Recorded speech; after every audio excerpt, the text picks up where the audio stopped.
Hello. Advance math के series में polygon का चैप्टर पॉलीगन, ठीक है, पॉलीगन पढ़ रहे हैं। तो प्रीवियस क्लास में पॉलीगन में क्या हुआ था, पॉलीगन कहते किसको है। तो मिनिमम तीन या तीन से ज़्यादा मिलकर के मिनिमम तीन या तीन से ज़्यादा मिलकर के जो क्लोज्ड फिगर बनता है, ठीक है, उसको पॉलीगन बोलते हैं। तो पॉलीगन में अगर स्मॉलेस्ट पॉलीगन अगर मैं बात करूं क्या होता है, तो स्मॉलेस्ट पॉलीगन होगा एक ट्रायंगल, ठीक है। तो मिनिमम तीन साइड होना चाहिए। जैसे ये एक पॉलीगन है, ये भी एक पॉलीगन है, इसमें चार साइड है, ठीक है।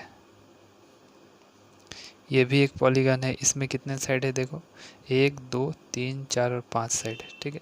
तो ये सारे के सारे पॉलीगन है। ऐसे छः साइड वाले भी हो सकते हैं, सात आठ नौ, ठीक है, बहुत सारे साइड वाले हो सकते हैं। तो ये सारे पॉलीगन होता है। तो एक मिनिमम जो होता है, सबसे कम जो होता है तीन साइड होना चाहिए। तो स्मॉलेस्ट अगर पॉलीगन का बात करें तो वो होता है ट्रायंगल। ये है स्मॉलेस्ट पॉलीगन,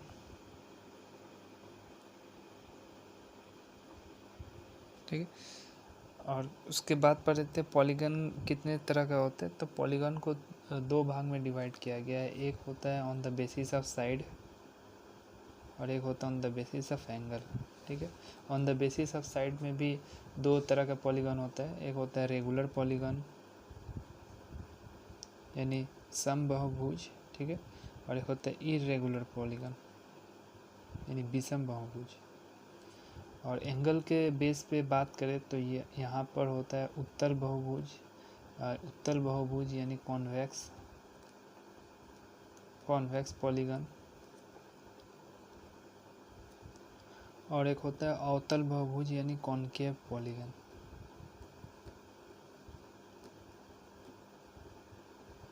रेगुलर पॉलीगन किसे बोलते हैं? रेगुलर पॉलीगन वो पॉलीगन होता है, सम बहुभुज वो बहुभुज होता है जिसमें सारे एंगल और साइड, ठीक है, इक्वल हो। All angles and side are equal. Irregular polygon क्या होता है? विषम बहुभुज, जिसमें कोई भी साइड या एंगल इक्वल ना हो, ठीक है, कोई भी भुजा या कोण इक्वल ना हो, उसे इरेगुलर पॉलीगन यानी विषम बहुभुज कहते हैं। तो ये था साइड के बेस पे। एंगल के बेस पे देख लेते हैं। यहाँ पर था पहले कॉन्वेक्स पॉलीगन यानी उत्तल बहुभुज, जिसमें थीटा का मान 180 डिग्री से कम हो, ठीक है। एक भी एंगल 180 डिग्री से बड़ा नहीं होना चाहिए, सभी एंगल 180 डिग्री से छोटा होना चाहिए। तो ये था कॉन्वेक्स पॉलीगन। ये जितने फिगर यहाँ देख पा रहे हो तुम लोग, यहाँ ट्रायंगल, क्वाड्रिलेटरल और ये पांच साइड वाले, तो ये सब कैसे, ये सब क्या है? कॉन्वेक्स पॉलीगन है, क्योंकि इंटरनल इनका जो एंगल है, इंटीरियर एंगल, ये सभी 180 डिग्री से छोटा है। तो सभी एंगल 180 डिग्री से छोटा होना चाहिए, उसको क्या बोलेंगे? Convex polygon. और कॉनकेव पॉलीगन क्या होता है? अगर एक भी एंगल 180 डिग्री से बड़ा हो तो उसे कॉनकेव पॉलीगन कहते हैं। इसका एग्जांपल क्या था? मान लो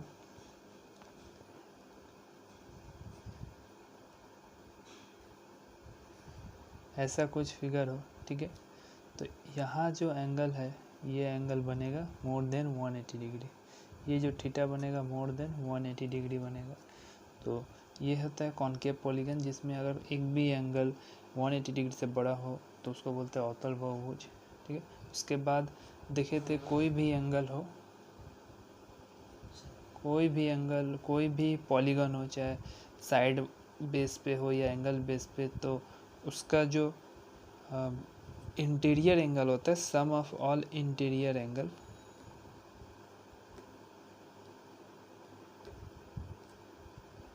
सम ऑफ ऑल इंटीरियर एंगल क्या होता है? n-2 इंटू 180 डिग्री, ठीक है।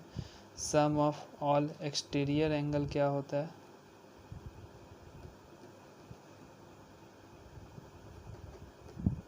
(360 डिग्री), ठीक है। और नंबर ऑफ डायगोनल क्या होता है?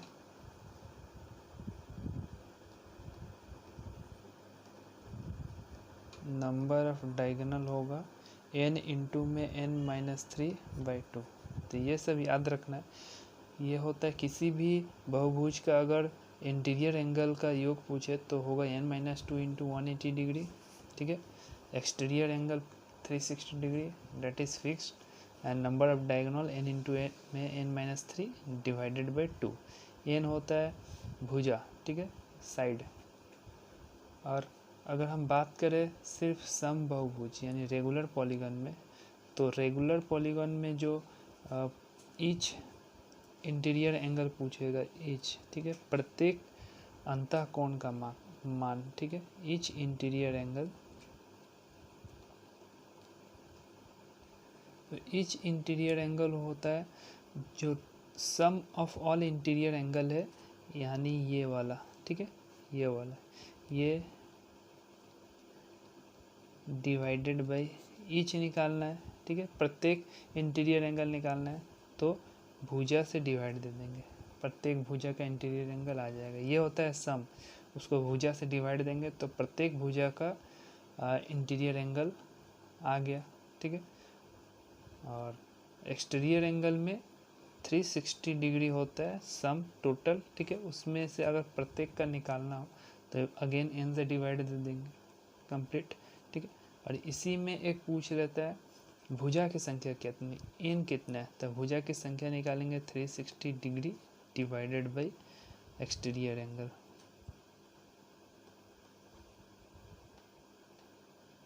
ये तीनों फार्मूला अलग है। ईच इंटीरियर एंगल यह होता है, each exterior angle 360 degree by n, और नंबर्स ऑफ साइड होता है 360 डिग्री बाई एक्सटीरियर एंगल। समझ में आया?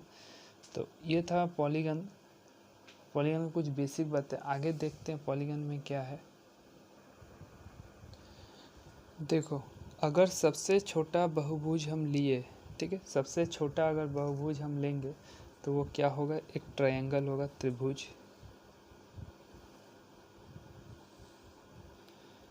यह है सबसे छोटा बहुभुज यानी स्मॉलेस्ट पॉलीगन, ठीक है। इसमें ये एक ट्रायंगल है।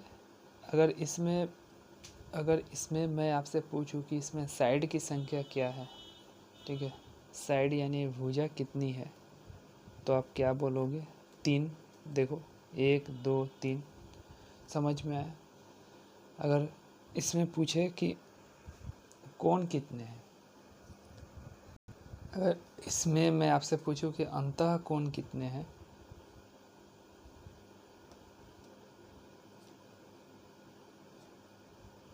अंतः कोण, तो ये भी 3 है। देखो ये होता है अंतः कोण, ये भी 3 है, ठीक है। और इसमें अगर पूछे शीर्ष कितने हैं,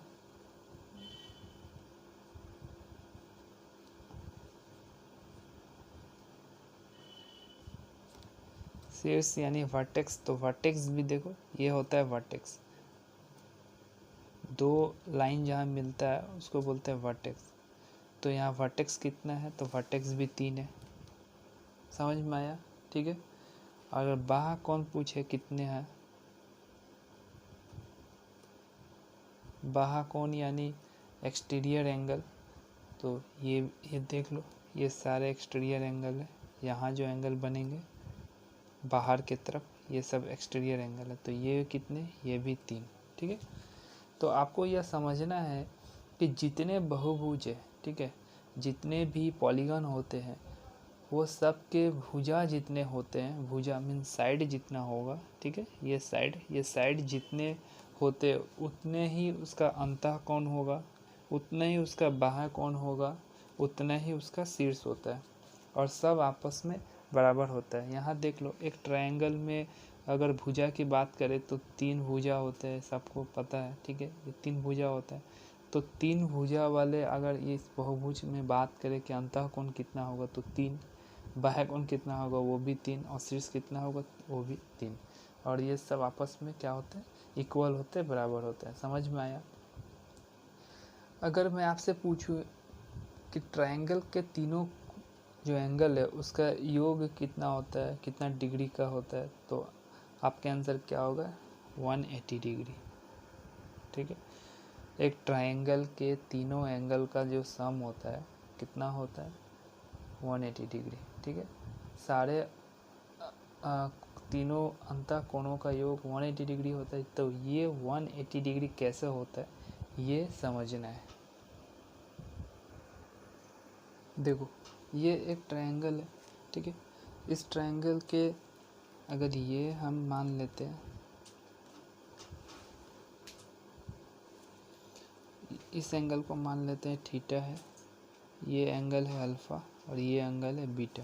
ठीक है, ये एक ट्रायंगल है ए बी और सी, ये सारे एंगल है थीटा अल्फ़ा एंड बीटा, नाम दे दिए और कुछ नहीं।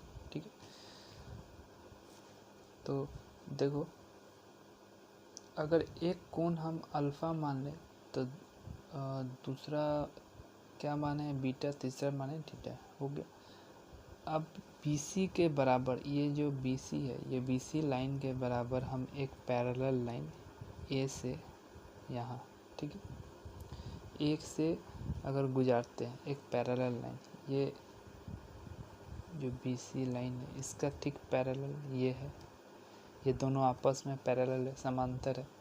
तो BC के पैरेलल अगर एक लाइन गया है A से, वो भी पैरेलल, ठीक है।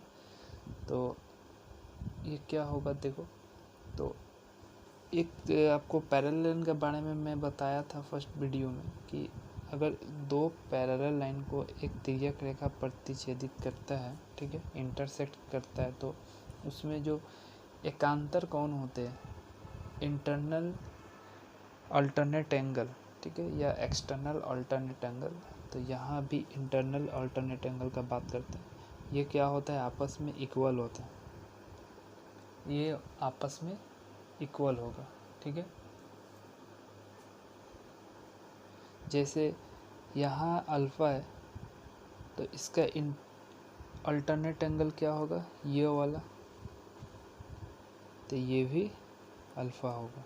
ठीक है, अगर ये बीटा है तो इसका अल्टरनेट एंगल क्या होगा, ये वाला, ये भी बीटा होगा।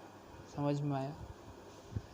ठीक है, alternate angle, internal alternate angle are equals. ठीक है, अगर दो पैरेलल लाइन को एक तिर्यक रेखा प्रतिच्छेदित करता है तो, समझ में आया?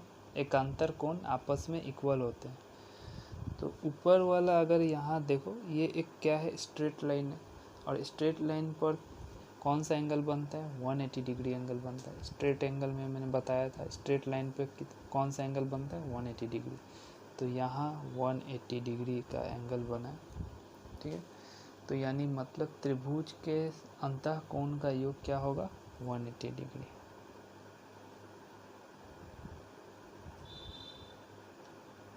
अंतः कोण कितना होगा, 180 डिग्री। ठीक है, सारे इंटरनल एंगल्स का जो सम होगा वो कितना होगा, 180 डिग्री। देखो अल्टरनेट एंगल फिर से समझ लो, मान लो कि ये दो पैरेलल लाइन है,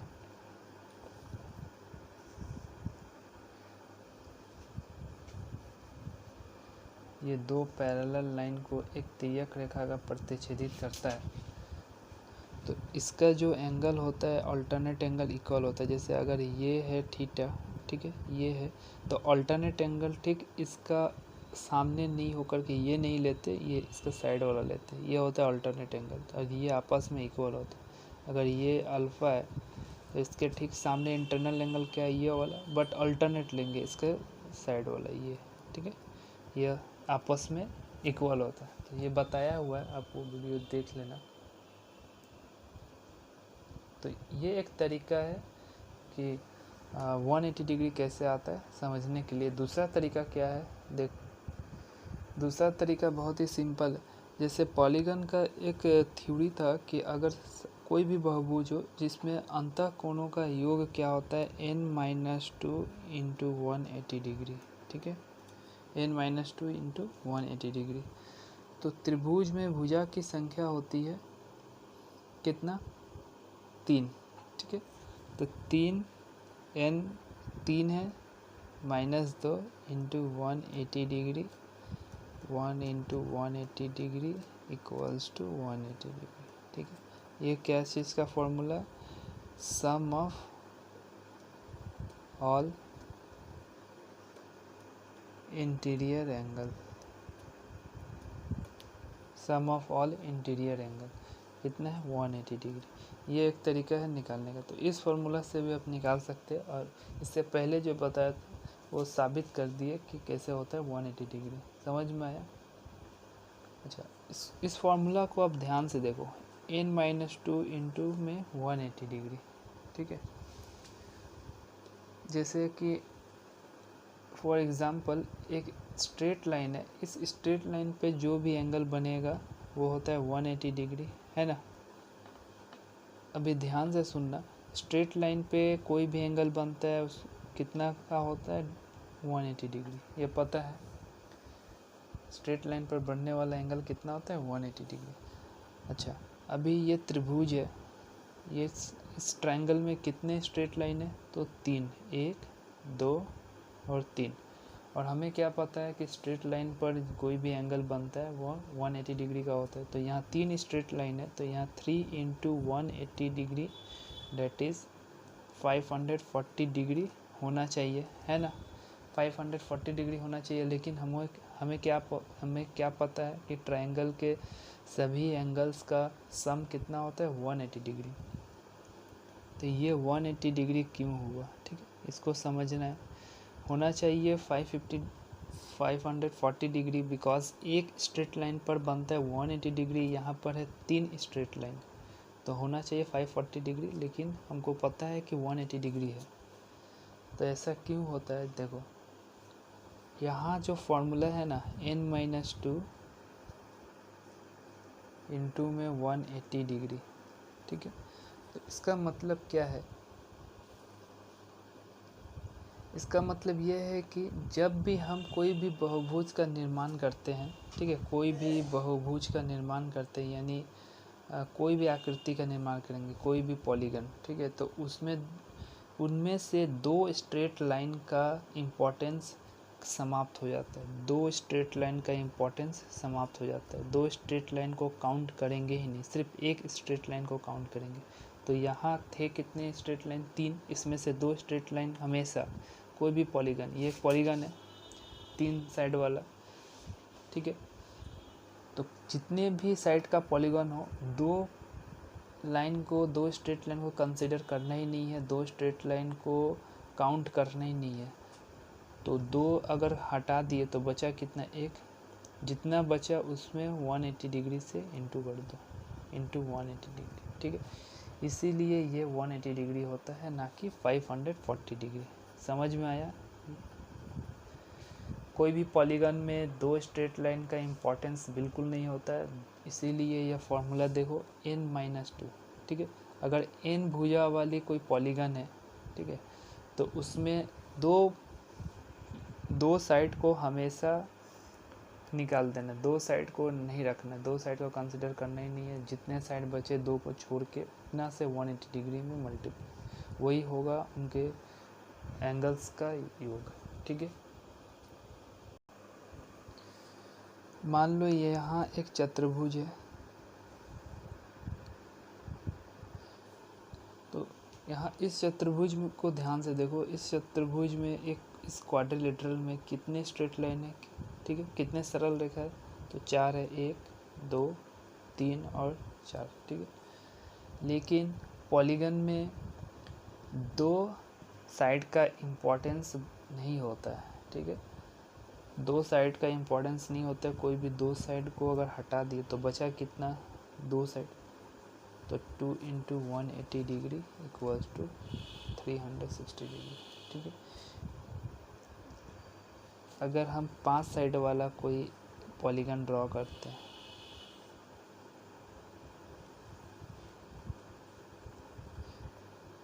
यहाँ 5 पंचभुज, ठीक है, पंचभुज।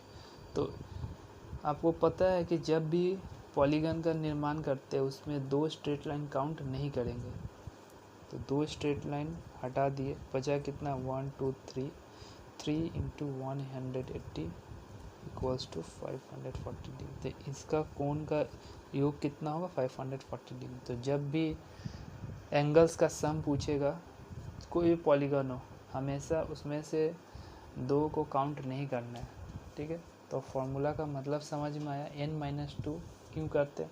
अगर n स्ट्रेट लाइन के द्वारा बहुभुज निर्माण हुआ है, ठीक है, n स्ट्रेट लाइन, तो उसमें दो स्ट्रेट लाइन को काउंट नहीं करेंगे तो होगा क्या, n-2।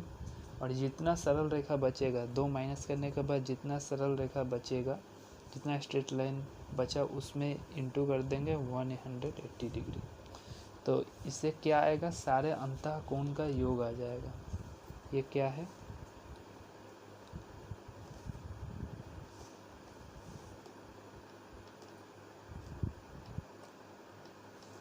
अंतः कोण का योग, ठीक है।